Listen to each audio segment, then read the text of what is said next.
Hey everyone, it's Ashisha with SSC Customs and Supplies. Welcome back. In today's video, I want to show you all how you can create these different can coolers using 3 different methods. I actually received a box of can coolers from a company called Tahoe Bay. Excuse the box, it came ripped right here, but I think that was just simply due to shipping. But this is a box of blank beer can coolers from Tahoe Bay. And it is all white. It came with a set of 12 in here. They actually sent these to me to do a review on, and I wanted to go ahead and show you all how you can actually achieve great looks, very simple looks, or more detailed looks in 3 different ways. So be sure to go ahead and stay tuned for that. But before we go ahead and get started, be sure to click that bell notification as well as subscribe to my channel. So that way when I do post new content, you'll be the first one notified. All right, I'm gonna go ahead and get my camera turned around and we'll go ahead and get started. Okay, so now we want to just make sure that we have all the supplies needed to achieve our looks. First, you want to make sure you have your blank can coolers, some heat resistance tape, some scissors, a lint roller, and if you don't have a lint roller, clear Scotch tape works just as well. And you want to make sure you also have your transfers, 2 of each, so that way you can achieve the same look on both sides. And we're going to start off first with our DTF transfer. But before we do that, I want to show you why I said Scotch tape works just as well. Because if you're running low on your sheets, or say you don't have it, simply just rip off a strip of the Scotch tape, press it firmly to your actual can cooler, your koozie, and just to make sure that you remove all of the lint, the blue fibers, anything that may be on there, so that way it doesn't ruin the design when you go to press it. So you can see on here where I removed a lot of lint that was on that tape. Again, the clear Scotch tape works just as fine as a lint roller. If you don't have one, pick up the tape, okay? Now what we're going to do is we're going to go ahead and get into using this DTF transfer. Now with this, you can see it has a lot of extra film here. So we're going to go ahead and cut it down because obviously the extra film is not necessary at this point. And what I like to do is I try to cut mine down as close as possible to the design without actually ruining the design. And then what we're going to do is we're going to start off with 1, and we're going to find our placement exactly where we want it to lay on the koozie itself. And you maybe have to open up the actual koozie, like unfold it, just so that way you can figure out where the design is going to lay, make sure exactly where you want it to be. And then you just want to simply just place 2 pieces of heat resistance tape on top. And then you want to apply your parchment paper and make sure that your heat press is set to 320 degrees for 45 seconds. And you're going to press this, and you want to make sure that you have the correct pressure as well. It's supposed to be a medium pressure. I didn't have it set at first. And this is a cold peel, so you want to go ahead and pull that away. And then once it's completely cooled down, you want to bring it back, remove your tape, and then go ahead and slowly peel that transfer film off of there. And now your design is on there. It's good to go. It has a glossy finish. So what I'm going to do is I'm going to place it back under my parchment paper and let it press again at 320 degrees for 20 seconds. That way it's going to adhere to the actual cooler 100%. And then it also gives it more of a matte look. So slowly peel that parchment paper off. You can stretch it out, and now you can see that that is done. However, we want to go ahead and make sure that we achieve the same look on the other side. So what I'm going to do is simply flip it over, run my lint roller over that side as well, place my transfer down again, make sure that it's in the correct spot where I want it to be, place my tape, and then you're going to place the parchment paper over top of it and place that under the heat press again for 45 seconds.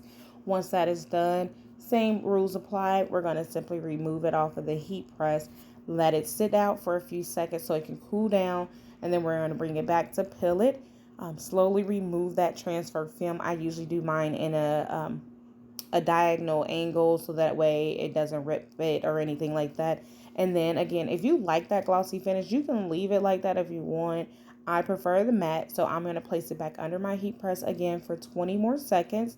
And then once that has been completed for the 20 seconds, we're going to bring it back out, and I'm going to show you the finished results.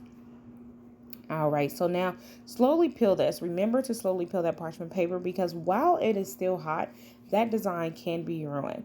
And then I like to just give it a little bit of a stretch, that way it adheres more to the actual fibers. And there you have it. Take a look at that. And that's the DTF transfer. Now let's get into the heat transfer vinyl. So for our heat transfer vinyl, again, you want to follow the same steps. You have your heat transfer. With this one though, the difference with this one is it actually comes on a sticky sheet itself, so you don't have to use the heat transfer tape. And then we're going to change our actual heat press settings, because it's only going to be 320 degrees for 12 seconds instead of 45 seconds. This one is only a one press too. You don't have to do multiple presses on this. It adheres just well with the one press. If you want to do a double press, you can, but you don't have to. And again, you want to trim down that extra film. We don't need that here. And we're going to take our lint roller, roll off all the extra lint, the blue fibers, get it cleaned up. So that way when we go to press our design on there, there's nothing up under it that can ruin the design and cause any bubbles. And now since I am doing the heat transfer, what I like to do is a pre-press. I don't pull it all the way down, just simply just lay it on there so that way it can remove that moisture, because I find that with the heat transfer vinyl, if you have moisture up under it tends to bubble up, and that's not what we want. So again, I'm just going to stick my design on there, find the correct placement exactly where I want it to be. And because again, this is a heat transfer, it already comes on a sticky carrier sheet, so I don't have to worry about using heat transfer tape. And I'm going to place my parchment paper over top of that again. And then we're going to press this one again for 312 degrees for 12 seconds. Once that is done, we're going to pull that off of the heat press. This one is a hot peel, so you can peel this one immediately. If you want to give it an extra press, you can. Again, you don't have to. We're simply just going to stretch it a little bit, flip it over, and do the same thing to the other side. We're going to roll our lint roller, place our actual transfer down exactly where we want it to be, just to make sure that it looks good. You may again have to unfold it, twist and turn it, just look at it, see, make sure that it's even on both sides, they line up together. And again, it's so easy to remove and place back under there because of that sticky barrier or that carrier sheet. And you're going to place it under there, have it go again for 12 seconds. Again, once that is done, it is a hot peel, peel it immediately. And you want to do this one in a slow motion as well. And then what I do like to do sometimes is I'll do just a second press on it for 12 seconds, just so that way both sides get that even press. And then you're all set with that actual heat transfer vinyl. How cool was that? Quick and easy and nice and cute. Now let's move on to sublimation. So for sublimation, this one actually requires a higher temperature. So with this one, you actually want to heat it up to 375 degrees, and we're going to press this one for 40 seconds. So with the sublimation, again, you want to definitely make sure that you remove any lint, any blue fibers, anything, because it will show up through your design. And usually if you have a white design on there, those blue fibers really pop on there. So you don't want that. So we remove that.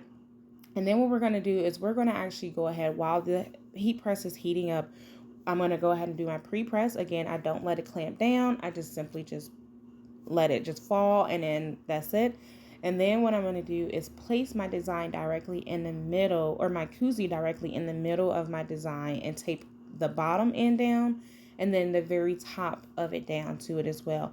Just so that way I can make sure that it gets all of that.